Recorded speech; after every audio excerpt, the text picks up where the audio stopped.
आप देख रहे हैं पब्लिक टाइम्स, जिसमें जानेंगे गोपालगंज की खास खबर। नमस्कार, मैं सुमंत कुमार। तो चलिए बिना देरी किए जानना चालू करते हैं गोपालगंज की खास खबर को। बिहार में शराबबंदी के बाद भी शराब तस्कर दूसरे प्रदेशों से शराब को लाकर बिहार में बेचने के लिए आमद हैं। हालांकि बिहार सरकार के शराबबंदी कानून को धरातल पर लाने के लिए उत्पाद विभाग और पुलिस दिन रात एक कर दी है। इसी कड़ी में गोपालगंज जिले के उत्पाद विभाग की टीम के द्वारा गुप्त सूचना के आधार पर कुचायकोट थाना क्षेत्र के जलालपुर रोड से एक कार से भारी मात्रा में हरियाणा निर्मित अंग्रेजी शराब के साथ एक महिला समेत 2 शराब तस्कर को गिरफ्तार किया गया है। गिरफ्तार दोनों शराब तस्करों के द्वारा प्राथमिकी पूछताछ में बताया गया है कि वह हरियाणा से शराब लेकर बिहार के दरभंगा जा रहे थे। शराब कितना है इसकी गिनती की जा रही है। वहीं शराब तस्करों से पूछताछ की जा रही है, जिसकी जानकारी उत्पाद अधीक्षक राकेश कुमार ने दी। उन्होंने बताया कि हमको गुप्त सूचना मिली कि हरियाणा से उत्तर प्रदेश की तरफ से कोई शराब तस्कर शराब की तस्करी करने के फिराक में है। सूचना के आधार पर एक टीम को गठित किया गया, जिस टीम के द्वारा ये सफलता हाथ लगी है। क्योंकि NH 27 चेक पोस्ट पर उत्पाद विभाग के द्वारा लगातार जांच पड़ताल किया जाता है, इसलिए वो लोग चेक पोस्ट को बचाकर आसपास के गांव के रास्ते होकर शराब की तस्करी तस्करों के द्वारा किया जा रहा कि तस्कर भी यही हथकंडा अपनाकर चेक पोस्ट को बचाकर जलालपुर के रास्ते शराब की तस्करी करने के फिराक में थे। सूचना प्राप्त हुआ था कि शराब की तस्करी की जा रही है कट रोड से। पलथड़ी में तो हम लोग लगातार जांच कर रहे हैं, तो उसके अगल बगल का जो कट रोड है उससे लोग शराब ला रहे हैं। उसी सूचना के आलोक में जो टीम गठित कर जिला से भेजा गया था, तो उसमें एक टाटा निक्सन कार पकड़ा गया है अभी, जिसमें 2 व्यक्तियों, एक महिला सहित 2 तस्करों की गिरफ्तारी हुई है और उसमें हरियाणा निर्मित विदेशी शराब भारी मात्रा में मिला है। तो अभी शराब की गिनती की जा रही है, आगे की कार्रवाई विधि सम्मत कार्रवाई। गोपालगंज जिले के सदर अस्पताल के ब्लड बैंक में प्रधानमंत्री नरेंद्र मोदी के 73वें जन्मदिन के अवसर पर सोमवार को भारतीय जनता पार्टी के युवा मोर्चा के कार्यकर्ताओं ने रक्तदान शिविर आयोजित कर रक्तदान किया। इस दौरान ब्लड बैंक में 30 लोगों ने रक्तदान के लिए निबंधन कराकर रक्तदान की शुरुआत की। आपको बताते चले कि भाजयुमो के जिला अध्यक्ष अनुज सिंह ने बताया कि 30 लोगों का रजिस्ट्रेशन अब तक किया गया है, जबकि कुल 100 लोगों को रक्तदान का लक्ष्य रखा गया है। देर शाम तक 100 भाजपा कार्यकर्ता मोदी जी के जन्मदिन के अवसर पर रक्तदान करेंगे। वहीं पूर्व मंत्री जनक राम ने बताया कि देश के यशस्वी प्रधानमंत्री मोदी जी के 73वें जन्मदिन पर पूरे देश में सेवा पखवाड़ा के रूप में मनाया जा रहा है। इस अवसर पर रक्तदान किया जा रहा है। रक्तदान महादान है। आपके शरीर में जो ब्लड बनता है उसे देने में से समाज का उत्थान होता है, समाज का कल्याण होता है। भाजपा कार्यकर्ता परिवार के साथ वही नौजवान व किसान मोदी जी के जन्मदिन के उपलक्ष्य में रक्तदान कर रहे हैं। प्रधानमंत्री आदरणीय नरेंद्र मोदी जी का 73वां जन्मदिन है। उस जन्मदिन के अवसर पे सेवा पखवाड़ा के रूप में बिहार ही नहीं पूरे देश में मनाया जा रहा है। ये मनाने का उपलक्ष्य रक्तदान महादान के रूप में माना जाता है। आपके शरीर में जो ब्लड बनता है वो देने से समाज का उत्थान होता है, सामाजिक को कल्याण होता है। हर गरीब तबके के लोगों को समाज के कल्याण के रूप में ही नरेंद्र मोदी जी अपने जन्मदिन को मनाते हैं। देश दुनिया में ये पहली बार ऐसे देखने को मिल रहा है कि देश के यशस्वी प्रधानमंत्री नरेंद्र मोदी जी के नेतृत्व में पूरे देश में वो नौजवान हो, किसान हो, सर्व समाज के लोग हो, तन्मयता से अपने रक्तदान देते हैं। आज उसी कड़ी में हम सब भारतीय जनता पार्टी के साथ अन्य परिवार के भी लोग यहाँ समाहित है, खड़े हैं और खुशी से तन्मयता से अपने रक्तदान देने का काम किया जा रहा है। 20 से ज़्यादा लोगों का रजिस्ट्रेशन हो चुका है, जबकि हम लोगों का लक्ष्य 100 का है, 100 के पार। और आप देख सकते हैं कि अभी लगभग 11 साढ़े 11 हो रहा है। अब तक 35 लोग आ चुके हैं और यह शाम तक 100 लोगों से ज़्यादा का संख्या यहाँ रहेगी। भारतीय जनता युवा मोर्चा, जो भारतीय जनता पार्टी का युवा शाखा है, गोपालगंज के अध्यक्ष अनुज सिंह जी के नेतृत्व में बहुत संख्या में युवा और भारतीय जनता पार्टी के नेतागण भी रक्तदान कर रहे हैं।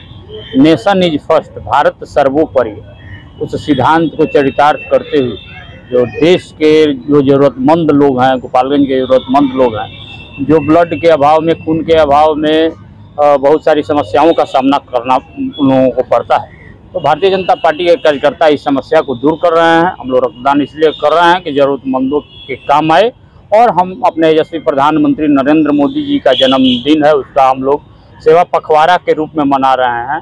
तो उसके निमित्त भी यह ब्लड बैंक में आज हम सभी भारतीय जनता पार्टी के कार्यकर्ता अखंड सौभाग्यवती होने की कामना के साथ सोमवार को महिलाओं ने हरितालिका तीज को लेकर निर्जला व्रत रखा। पंडितों के बताए गए मुहूर्त के अनुसार सुबह 10 बजे की पूर्व ही महिलाओं ने पूजन अर्चन कर भगवान शिव पार्वती की कथा सुनी, पर निर्जला व्रत पूरे दिन ही रहा। विदित हो कि अखंड सौभाग्यवती होने और अक्षुण्ण सुहाग के लिए महिलाएं हरितालिका तीज का व्रत करती हैं।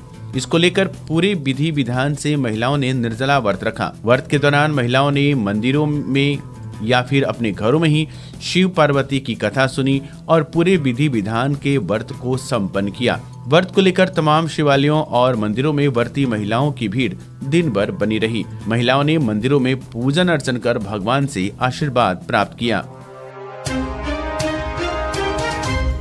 माझागर प्रखंड के बखरौल बाजार स्थित एक फर्नीचर दुकान के प्रांगण में प्रधानमंत्री विश्वकर्मा योजना का सीधा लाइव प्रसारण किया गया, जिसमें क्षेत्र के छोटे छोटे शिल्पकारों एवं कामगारों ने प्रधानमंत्री विश्वकर्मा योजना का सीधा लाइव प्रसारण देखा। आपको बताते चले कि रविवार को प्रखंड के सरिया गांव निवासी व भाजपा के अति पिछड़ा प्रकोष्ठ के जिला अध्यक्ष अरविंद कुमार महतो के नेतृत्व में विश्वकर्मा पूजा के अवसर पर प्रधानमंत्री का महत्वाकांक्षी योजना प्रधानमंत्री विश्वकर्मा योजना का सीधा लाइव प्रसारण किया गया। लाइव प्रसारण के दौरान बखरौल बाजार पर स्थानीय क्षेत्र के बढ़ई, लोहार, मोची सहित छोटे छोटे शिल्पकार व कामगारों के साथ आसपास के लोगों ने प्रधानमंत्री का सीधा लाइव प्रसारण देखा। गोपालगंज में पहली बार ब्रेन का सफल ऑपरेशन हुआ। अब से गोपालगंज में दिमाग, रीढ़ की हड्डी, नस एवं दर्द रोग, शुगर यानी मधुमेह, थायराइड का इलाज हुआ संभव। A2 hospital, doctor Aslam Parvez neurosurgeon, doctor Asma Khan diabetes thyroid specialist के संरक्षण में आधुनिक मशीनों की मदद से न्यूरो संबंधी मरीजों का इलाज अब होगा और भी आसान। किसी भी प्रकार के दर्द एवं न्यूरो रोग के निदान के लिए अभी संपर्क करें। A2 हॉस्पिटल, न्यूरो अस्पताल, आर्ट कॉलेज रोड, IB के सामने, गोपालगंज।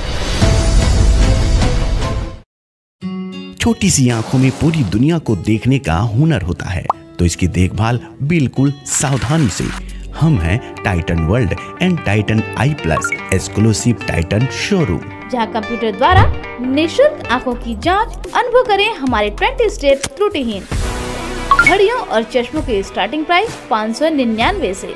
तो आज ही आइए Titan world and Titan I plus, DAV high school के सामने, स्टेशन रोड, गोपालगंज। जिले का गौरव 73 वर्षों से गोपालगंज की सबसे भरोसेमंद जेवर की दुकान रामकृष्ण ज्वेलर्स। हमारे यहाँ 916, 750 का ह्यूड हॉलमार्क सोने चांदी के साथ IGI द्वारा प्रमाणित हीरे का जेवर भी उपलब्ध है। BIS 916 हॉलमार्क शुद्ध सोना, संपूर्ण पारदर्शिता, GIA प्रमाणित हीरा, गोल्ड एक्सचेंज पर शून्य कटौती, आजीवन मेंटेनेंस का वादा, गोल्ड ज्वेलरी पर 25% और डायमंड ज्वेलरी पर 20% तक की छूट। हमारे यहाँ लगे कैरेटोमीटर से सोने चांदी के गहनों की शुद्धता की जांच ग्राहक स्वयं करें, वो भी निःशुल्क। Ramkrishna jewellers, main road, Gopalganj. विगत 28 वर्षों से आपकी आस्था एवं विश्वास का प्रतीक JDS public school and Pratap coaching centre, जहां CBSE पैटर्न पर आधारित को education curriculum NCERT class nursery से 10th तक इंग्लिश मीडियम स्कूल। साथ ही हमारे यहाँ 25% seat reserve for BPL family, science lab facilities, computer lab facility, smart classes and project work for each student, hostel for boys and girls. Admission open for 2023-24 session. JDS public school and Pratap coaching centre, Ramnath पथ, Saraswati Nagar, ward number 12, Gopalganj. Baikunthpur थाना क्षेत्र के धर्मबाड़ी मोड़ के पास दो motorcycle के बीच हुई टक्कर में एक महिला की मौत हो गई। बताया गया कि हादसे के बाद महिला को इलाज के लिए गोरखपुर से उसे डॉक्टर ने लखनऊ के लिए रेफर कर दिया। लखनऊ जाने के दौरान महिला की बाराबंकी के पास मौत हो गई। मृतका की पहचान सिवान जिले के बसंतपुर थाना क्षेत्र के बड़ी लकड़ी गांव निवासी मोहर शाह की पत्नी चिंता देवी के रूप में की गई। आपको बताते चले कि मृतका के पति मोहर शाह ने बताया कि वह मेरा भतीजा पंकज कुमार के साथ मोटरसाइकिल पर सवार होकर अपने मायके बैकुंठपुर थाना क्षेत्र के दिगवा दुबौली जा रही थी। इसी बीच वह जैसे ही धनबारी मोड़ के पास पहुंची थी कि एक मोटरसाइकिल सवार युवक ने उसे जोरदार धक्का मार दिया। धक्का लगते ही दोनों मौके पर गिर गए और बुरी तरह से जख्मी हो गए। इस दौरान दोनों को तत्काल इलाज के लिए स्थानीय लोगों की मदद से गोपालगंज सदर अस्पताल में भर्ती कराया गया, जहां से डॉक्टरों ने गोरखपुर के लिए रेफर कर दिया और गोरखपुर से भी डॉक्टरों ने लखनऊ रेफर कर दिया। लखनऊ जाते समय रास्ते में ही मौत हो गई। इसके बाद शव को पुनः सदर अस्पताल लाया गया, जहां पुलिस ने शव का पोस्टमार्टम कराने के बाद परिजनों को सौंप दिया। घटना के बाद परिजनों में चित्कार मचा हुआ है। पंचदेरी में सोमवार को राजद कार्यकर्ताओं व ग्रामीणों ने धरना प्रदर्शन किया। प्रदर्शनकारियों ने चक्रपान में प्रखंड व अंचल कार्यालय के लिए भवन बनाने समेत कई मांगों को लेकर आवाज उठाई। धरना प्रदर्शन के बाद ग्रामीणों व राजद कार्यकर्ताओं ने बीडीओ राहुल रंजन को ज्ञापन देकर मामले को वरीय पदाधिकारियों तक पहुंचाने की मांग की। दिए गए आवेदन में ग्रामीणों ने कहा कि प्रखंड व अंचल कार्यालय को अन्यत्र ले जाने की कोशिश की जा रही है, जबकि चक्रपान गाँव के समीप पूर्व में ही कृषि व मनरेगा कार्यालय बन चुका है। वहाँ पर्याप्त जमीन भी है। उसी जमीन पर प्रखंड व अंचल कार्यालय के लिए भवन का निर्माण कराया जाए। दाखिल खारिज समेत कई कार्यों के लिए अवैध वसूली करने व आम जनता के साथ दुर्व्यवहार करने का आरोप प्रदर्शनकारियों द्वारा सीओ पर लगाया गया। वहीं सीओ आदित्य शंकर ने सभी आरोपों को गलत व बेबुनियाद बताया। सीओ का कहना है कि कई जगहों से अतिक्रमण हटाया जा रहा है, इसी वजह से कुछ लोग गलत आरोप लगा रहे हैं। आरोप लगाकर अतिक्रमण कायम करना चाहते हैं। जहां तक प्रखंड व अंचल कार्यालय के बनने की बात है, तो विभागीय स्तर से ही अभी तक यह स्पष्ट नहीं है कि संबंधित भवन का निर्माण कहां होगा। इसके लिए वरीय पदाधिकारियों के निर्देशानुसार आगे की कार्रवाई होगी।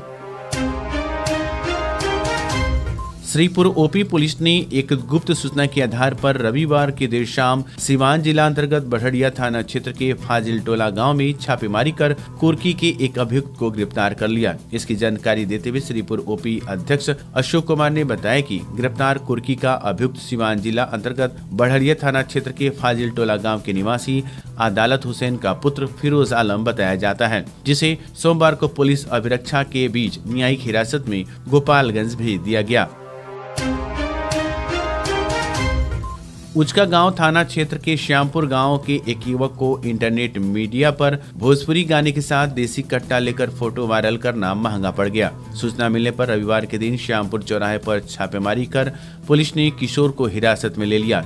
हिरासत में लिए गए किशोर के पास से पुलिस ने प्रसारित तस्वीर में दिख रहा लोडेड देसी कट्टा, एक चाकू और एक मोबाइल बरामद किया है। बताया जा रहा है कि थाना अध्यक्ष सुभाष कुमार सिंह को सूचना मिली थी कि थाना क्षेत्र के एक किशोर की तस्वीर लोडेड कट्टा के साथ प्रसारित हो रही है, जिसके बाद मामले में थाना क्षेत्र के चौकीदारों से पूछताछ की गई, जिसकी पहचान थाना क्षेत्र के श्यामपुर गांव के एक 16 वर्षीय किशोर के रूप में की गई। इस दौरान पुलिस को सूचना मिली कि किशोर श्यामपुर चौराहे पर खड़ा है, जिसके बाद थाना अध्यक्ष के निर्देश पर अपर थाना अध्यक्ष मनीष कुमार ने पुलिस बल के साथ थाना क्षेत्र के श्यामपुर चौराहे पर छापेमारी किया। इस दौरान चौराहे पर खड़ा एक किशोर पुलिस को देखकर भागने का प्रयास किया, जिसे पुलिस के बल के सहयोग से हिरासत में लिया गया। इस दौरान किशोर की तलाशी लेने पर उसके कमर से लोडेड देसी कट्टा, कवर लगा हुआ एक चाकू और एक मोबाइल बरामद किया गया। मामले में पूछताछ करने पर हिरासत में लिए गए किशोर ने कोई संतोषजनक जवाब नहीं दिया, जिसके बाद मामले में प्राथमिकी करने के बाद पुलिस ने हिरासत में लिए गए किशोर को रविवार के दिन न्यायालय में प्रस्तुत किया। जिला विधिक सेवा प्राधिकार गोपालगंज के तत्वाधान में रेलवे स्टेशन गोपालगंज परिसर में नशा पीड़ितों को विधिक सेवाएं व नशा उन्मूलन के लिए विधिक सेवाएं 2015 विषय पर विधिक जागरूकता कार्यक्रम का आयोजन किया गया, जिसमें पैनल अधिवक्ता यासर अराफात एवं पीएलबी राजन कुमार उपाध्याय की टीम द्वारा कार्यक्रम में उपस्थित दूर दूर के रेल यात्रीगण, जिसमें बुजुर्ग, नौजवान, युवा पीढ़ी, महिलाएं, बच्चियां आदि को नशा के दुष्परिणाम, ड्रग एवं अन्य नशीली पदार्थों के सेवन से स्वास्थ्य पर प्रतिकूल प्रभाव, नशीली पदार्थों, नशा उन्मूलन, बिहार उत्पाद अधिनियम, ड्रग तस्करी एवं ड्रग दुरुपयोग आदि के बारे में जागरूक किया गया तथा कार्यक्रम में उपस्थित आम जनता को टीम द्वारा यह भी बताया गया कि हमारी आज की नई युवा पीढ़ी कैसे नशा के चंगुल में फंसते जा रही है, जिससे युवा बच्चों के माता पिता को अपने बच्चों के साथ समाज, उनके खान पान, उनके रहन सहन आदि पर विशेष ध्यान देने की जरूरत है। उक्त के अलावा जिला विधिक सेवा प्राधिकार के कार्य, विधिक सहायता, पीड़ित प्रतिकर, राष्ट्रीय लोक अदालत आदि के बारे में विस्तार पूर्वक चर्चा की गई। कार्यक्रम में उपस्थित आम जनता के बीच नालसा की विभिन्न योजनाओं से संबंधित हैंडबिल भी वितरित किया गया। कार्यक्रम में स्थानीय गोपालगंज रेलवे स्टेशन अधीक्षक, GRP एवं RPF थावे की टीम के पूर्ण सहयोग से सफल कार्यक्रम का आयोजन किया गया। तो ये थी गोपालगंज की खास खबर। आपका दिन शुभ हो। धन्यवाद।